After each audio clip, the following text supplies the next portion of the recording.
नमस्कार मंडळी, श्री स्वामी समर्थ. स्वामी महाराज तुमच्या सर्व चांगल्या इच्छा पूर्ण करोत, मनोकामना पूर्ण करोत, ही स्वामीचरणी प्रार्थना करते आणि आजच्या व्हिडिओला सुरुवात करते. येत्या 2 मार्च रोजी म्हणजेच सोमवारी होळीचा पवित्र सण साजरा केला जाणार आहे. दरवर्षी फाल्गुन महिन्यातील पौर्णिमेला होळी हा सण साजरा केला जातो. याच दिवशी हुताशनी पौर्णिमा असते. होळी म्हणजे अग्निदेवतेची पूजा. हिंदू धर्मात अग्निदेवतापर्यंत पोहोचवणारा दूत, हिंदू धर्मात अग्नीला देवतांपर्यंत पोहोचवणारा दूत मानले जाते. अग्निदेव हे देव आणि मानव यांच्यामधील संदेशवाहक आहेत. आपण जे काही अग्नीमध्ये अर्पण करतो ते थेट देवापर्यंत पोहोचते. अग्नी आपल्या पापांचा नाश करतो, घरातील नकारात्मक ऊर्जा नष्ट करतो, वास्तुदोष कमी करण्यास मदत करतो, संकट आणि दारिद्र्य दूर करतो. होळीच्या दिवशी अग्नीची पूजा केल्यामुळे पूर्वजांचा आशीर्वाद मिळतात, नकारात्मक शक्ती नष्ट होते, आजारपणापासून संरक्षण मिळते, आर्थिक अडचणी दूर होतात, घरात सुखशांती निर्माण होते. यंदा हुताशनी पौर्णिमेचा प्रारंभ 2 मार्च रोजी सायंकाळी 5:55 होणार असून पौर्णिमेची समाप्ती 3 मार्च रोजी सायंकाळी 5:07 होणार आहे. म्हणजेच फाल्गुन पौर्णिमा, जिला आपण होळी पौर्णिमा म्हणतो, ती 2 मार्च 2026 रोजी सोमवारी आहे आणि याच दिवशी होळी दहन केले जाणार आहे. तसेच 3 मार्च रोजी ग्रस्तोदित चंद्रग्रहण असणार आहे. मात्र चंद्रग्रहण सुरू होण्यापूर्वीच पौर्णिमा समाप्त होत असल्यामुळे धर्मसिंधू ग्रंथातील नियमानुसार होळी दहन 2 मार्चला संध्याकाळी करणे योग्य मानलं जाते. तर 3 मार्चला धुलिवंदन साजरे केले जाणार आहे आणि याच दिवशी वर्षातील पहिले चंद्रग्रहण देखील असणार आहे. हे चंद्रग्रहण संपूर्ण भारतभरातून दिसणार असल्यामुळे त्यासंबंधित सूतक काळाचे नियम पाळणे आवश्यक आहे. होळी हा सण आपल्या हिंदू धर्मात खूप महत्त्वाचा मानला जातो. केवळ धार्मिकच नाही तर ज्योतिषशास्त्रातही होळीला विशेष महत्त्व आहे. होळी दहन म्हणजे आपल्या मनातील वाईट विचार, नकारात्मक भावना आणि दुर्गुण अग्नीत जाळून टाकण्याचे प्रतीक आहे. होळीचा अर्थ फक्त लाकडे जाळणे नाही, तर लोभ, क्रोध, अहंकार, द्वेष आणि वासना यासारख्या वाईट प्रवृत्तींना नष्ट करणे हाच या सणाचा खरा संदेश आहे. म्हणूनच आपण हा सण वाईटावर चांगल्याचा विजय म्हणून साजरा करतो. या दिवशी आपल्या मनातील नकारात्मकता होळीच्या अग्नीत अर्पण करून चांगले गुण अंगीकारले जातात. त्याचप्रमाणे होळीशी संबंधित अनेक धार्मिक कथा देखील सांगितल्या जातात. धार्मिक दृष्टिकोनातून होळीचा दिवस अतिशय महत्त्वाचा असल्यामुळे ज्योतिषशास्त्रात काही ठराविक नियम सांगितले गेलेले आहेत. विशेष म्हणजे या दिवशी कोणी कितीही विनंती केली, कोणी कितीही आग्रह केला तरीही या 3 गोष्टी कोणालाही देऊ नयेत. ही गोष्ट 99% लोकांना माहीत नाही. जर होळीच्या दिवशी घरातून या 3 वस्तू बाहेर दिल्या तर देवी लक्ष्मी घरातून निघून जाते, आर्थिक अडचणी, आजारपण, भांडणे आणि दारिद्र्य येण्याची शक्यता वाढते. तर अशा कोणत्या 3 महत्त्वाच्या वस्तू आहेत ज्या होळी आणि धुलिवंदन या दोन्ही दिवशी देऊ नयेत, अशी सविस्तर माहिती आपण आजच्या या व्हिडिओमध्ये पाहणार आहोत. त्यामुळे तुम्ही हा व्हिडिओ शेवटपर्यंत नक्की पहा आणि चॅनलवरती नवीन असाल तर सबस्क्राईब करा आणि व्हिडिओला एक लाईक करून कमेंटमध्ये माता लक्ष्मीचा कृपाशीर्वाद आपल्यावरती आणि आपल्या कुटुंबावरती सदैव राहावा असे जर तुम्हाला वाटत असेल तर कमेंटमध्ये जय महालक्ष्मी असं नक्की लिहा. तसेच बाजूला जे बेल आयकॉन आहे त्याला देखील प्रेस करा, म्हणजे जेव्हा कधी मी व्हिडिओ अपलोड करेन तेव्हा त्याचे नोटिफिकेशन सर्वात आधी तुमच्यापर्यंत पोहोचेल आणि तुम्ही एक पण व्हिडिओ मिस करणार नाही. होळी ही तीच रात्र आहे जेव्हा ब्रह्मांडात अद्भुत शक्ती संचारत असतात. पुराणांपासून ते आजपर्यंत होळीच्या रात्रीला सिद्धीची रात्र असं मानलं जातं. पण याच दिवशी आपण कळत नकळत अशा काही चुका करतो ज्यामुळे साक्षात लक्ष्मी माता आपलं घर सोडून निघून जाते. होळीच्या दिवशी कोणी कितीही रडलं, कितीही जवळचं असलं किंवा कितीही विनवणी केली तरीही घराबाहेर द्यायच्या नाहीत. जर तुम्ही या वस्तू कोणाला दिल्या तर तुमच्या घरातील बरकत, सुखसमृद्धी त्या क्षणी त्या व्यक्तीसोबत निघून जाईल आणि मागे उरेल फक्त दारिद्र्य. तसेच या व्हिडिओच्या शेवटी आपण एक असा अचूक उपाय पाहणार आहोत जो केल्याने तुमच्या घरातील नकारात्मकता कायमची नष्ट होईल.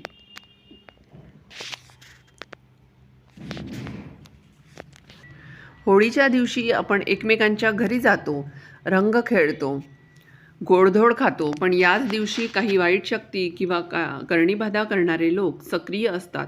शास्त्रात असं म्हटलं आहे की होळीच्या दिवशी तुमचं भाग्य तुमच्या हातात असतं. अनेकांना सवय असते की शेजारी काही मागायला आले तर आपण आनंदाने देऊन टाकतो. पण सावध व्हा. होळीच्या दिवशी दान देण्याचं महत्त्व जितकं मोठं आहे तितकंच काही वस्तूंचं दान हे तुमच्या विनाशाचं कारण ठरू शकतं. तुम्ही विचार करत असाल की अशा कोणत्या वस्तू आहेत, सोने, चांदी, पैसे नाही, त्यापेक्षाही महत्त्वाच्या अशा वस्तू आहेत ज्या आपल्या स्वयंपाकघरातच असतात. पहिली वस्तू पांढरे पदार्थ. आता लक्ष देऊन ऐका. पहिली वस्तू म्हणजे पांढरे पदार्थ, विशेषतः दूध, दही किंवा मीठ. होळीच्या दिवशी किंवा होळीच्या रात्री कोणालाही घराबाहेर दूध देऊ नका. शास्त्रानुसार पांढरा रंग हा चंद्राचा आणि शुक्राचा कारक असतो. लक्ष्मी मातेला पांढरे पदार्थ अतिशय प्रिय असतात. जर तुम्ही या दिवशी कोणाला दूध किंवा दही दिलं तर तुमच्या घरातील शांती आणि लक्ष्मी दुसऱ्याला सोपवत आहात. अनेकदा लोक घरी पाहुणे आलेत, थोडं दूध द्या असं म्हणून येतात, पण हा एक सापळा असू शकतो. मिठाबद्दल तर असं म्हटलं जातं की मिठाचं दान केल्याने घरातील कर्ज वाढतं, तुमची लक्ष्मी बांधली जाते. यामुळे या दिवशी कोणालाही मीठ देऊ नका आणि शक्य असल्यास कोणाचकडूनही मीठ घेऊ नका. दुसरी वस्तू सुई आणि धारदार वस्तू. दुसरी वस्तू म्हणजे सुई, कात्री, चाकू किंवा कोणतीही धारदार वस्तू. तुम्हाला वाटत असेल यात काय मोठं आहे, पण होळीच्या दिवशी सुई देणे म्हणजे आपल्या नात्यात किंवा आपल्या नशिबात भेद निर्माण करणे होय. तंत्रशास्त्रानुसार होळीच्या दिवशी सुईचा वापर करून अनेकदा तोटके किंवा वाईट प्रयोग केले जातात. जर तुम्ही कोणाला सुई दिली तर तुमच्या घरात सतत कटकटी सुरू होतील, पतीपत्नींमध्ये वाद होतील आणि घराचं छप्पर फाटून गरिबी आत येईल. लक्षात ठेवा, या दिवशी तुमच्या हातून कोणालाही टोकदार वस्तू देता कामा नये. हे तुमच्या कुटुंबाच्या सुरक्षिततेसाठी अत्यंत आवश्यक आहे. तिसरी वस्तू वापरायचे कपडे किंवा जुने दागिने. आणि तिसरी सर्वात महत्त्वाची वस्तू म्हणजे वापरलेले कपडे किंवा दागिने. आपल्या कपड्यांमध्ये आपलं तेज आणि आपली ऊर्जा असते. होळीच्या दिवशी नकारात्मक शक्ती कपड्यांच्या माध्यमातून तुमच्या शरीरात प्रवेश करू शकते. जर कोणी मागायला आलं की तुमची ओढणी द्या किंवा दागिने द्या, आजच्या दिवसापुरते द्या, तर स्पष्ट नकार द्या. वापरलेले कपडे या दिवशी घराबाहेर नेणं म्हणजेच तुमचं आयुष्य दुसऱ्याच्या हवाली करणं आहे. त्यामुळे तुमच्या प्रगतीत अडथळे येतात आणि लक्ष्मी तुमच्यावर कोपते. तुमच्या घरातील समृद्धी टिकून ठेवण्यासाठी ठेवायची असेल तर ही चूक अजिबात करू नका. आता आपण एक विशेष उपाय पाहणार आहोत. जर तुम्हाला असं वाटत असेल की तुमच्या घरावर कुणाची वाईट नजर आहे किंवा घरात पैसा टिकत नाही, तर होळीच्या दिवशी एक नारळ, थोडी मोहरी आणि लवंग घेऊन ते स्वतःवरून 7 वेळा उतरवा आणि होलिका दहनाच्या अग्नीत अर्पण करा. अग्निदेवाला प्रार्थना करा की माझ्या घरातील सर्व दारिद्र्य आणि इडापिडा या अग्नीत भस्म होऊ दे. हा उपाय इतका प्रभावी आहे की दुसऱ्या दिवसापासूनच तुम्हाला तुमच्या घरात एक वेगळी सकारात्मक ऊर्जा जाणवेल. पांढरे पदार्थ, मीठ आणि दूध दिल्यास होणारे गुप्त दुष्परिणाम सांगते. शास्त्रानुसार पांढऱ्या वस्तूंचा संबंध थेट शुक्रग्रहाशी आणि चंद्रग्रहाशी असतो. शुक्र हा ऐश्वर्याचा कारक आहे. होळीच्या रात्री जर तुम्ही दूध किंवा मीठ दुसऱ्याला दिले तर तुमच्या कुंडलीतील लक्ष्मी योग खंडित होतो. होळीच्या दिवशी नकारात्मक शक्ती दूध मागून त्यात तुमची सौभाग्य शक्ती ओढून घेतात. ज्या व्यक्तीला तुम्ही दूध देता त्याच्या घरात भरभराट सुरू होते आणि तुमच्या घरात विनाकारण आजारपण आणि पैशांची चणचण भासू लागते. जर चुकून कोणी दूध मागितलेच तर त्यात एक चिमूट हळद टाकून द्या.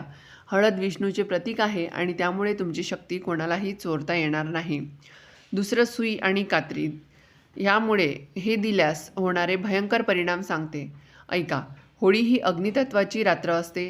सुई किंवा कात्री हे राहूकेतू आणि शनिग्रहाचे प्रतिनिधित्व करते. या दिवशी कोणालाही सुई दिल्यास तुमच्या घरात गृहकलह सुरू होतो. भावाभावांमध्ये किंवा पत्नीपत्नींमध्ये कधीही न मिटणारे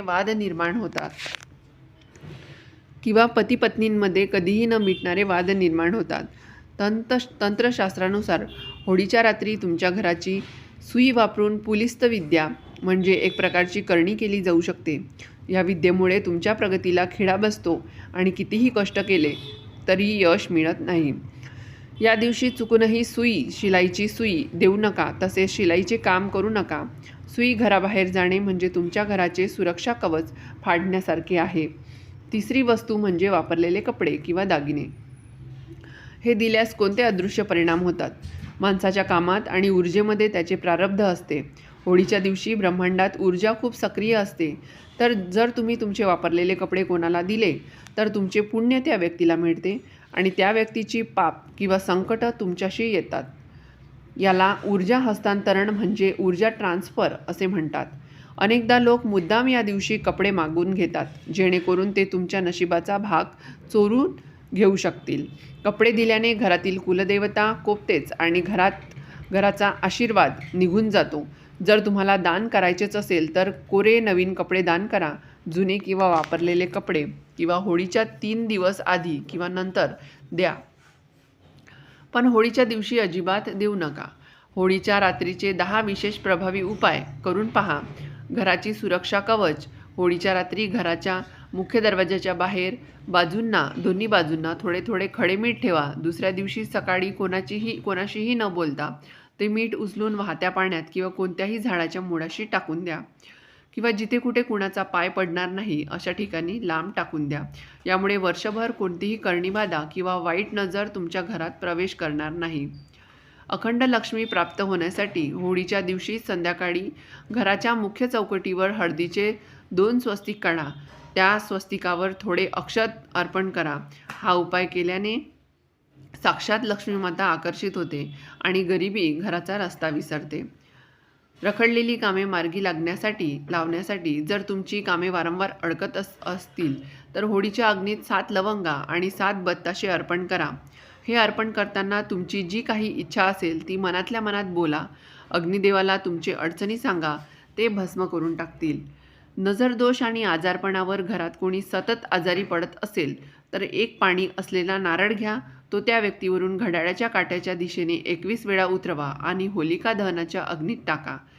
आजारपण अग्नीसोबत जळून खाक होईल. कर्जमुक्तीसाठी विशेष मंत्र आणि उपाय. ज्यांच्यावर कर्जाचा डोंगर आहे त्यांनी होळीच्या दिवशी कडुलिंबाच्या काड्या अग्नीत टाकायच्या आणि ओम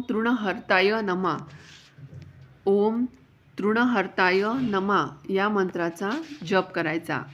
या मंत्राचा 108 वेळा तुम्हाला जप करायचा आहे. यामुळे उत्पन्नाचे नवीन मार्ग मोकळे होतात. व्यवसायातील बरकतीसाठी तुमचे दुकान किंवा व्यवसाय चालत नसेल तर होळीच्या दिवशी थोडे मूठभर काळे तीळ घेऊन आपल्या कार्यक्षेत्राच्या 4ही कोपऱ्यात उजव्या आणि डाव्या आणि उरलेले तीळ होळीत अर्पण करा. याने व्यवसायातील नजर निघून जाते. घरातील कलह थांबवण्यासाठी जर घरात सतत भांडणे होत असतील तर होळीच्या दिवशी गाईच्या शेणापासून बनवलेली शेणी म्हणजेच गौरी अग्नीत अर्पण करा. अग्नीला प्रार्थना करा की घरातील राग आणि द्वेष शांत व्हावा. यामुळे कुटुंबात प्रेम वाढते. मुलांच्या अभ्यासासाठी आणि प्रगतीसाठी. मुलांच्या अभ्यासात मन लागत नसेल तर होळीच्या राखेतून थोडीशी राख घरी आणा आणि मुलांच्या अभ्यासाच्या खोलीत एका काचेच्या डब्बीत ठेवा. ही राख अभ्यासातील एकाग्रता वाढवण्यास मदत करते. मानसिक आणि आध्यात्मिक प्रयोग आहे. तिजोरी कधीच रिकामी न होण्यासाठी होळीच्या दिवशी एक लाल कपड्यात 5 गोमती चक्र, 5 पिवळ्या कवड्या आणि थोडी कुंकू बांधून त्याची पोटली करा. दुसऱ्या दिवशी ही पोटली तुमच्या तिजोरीत ठेवा. यामुळे पैसा घरात टिकून लागतो.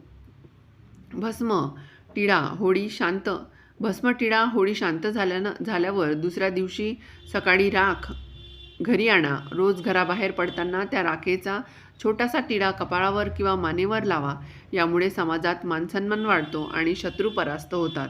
आपली संस्कृती आणि शास्त्र आपल्याला सुरक्षित ठेवण्यासाठी असतात. होळी आनंदाने साजरी करा, पण या 3 वस्तू कोणालाही देऊ नका. तर हा महत्त्वपूर्ण व्हिडिओ तुम्हाला कसा वाटला?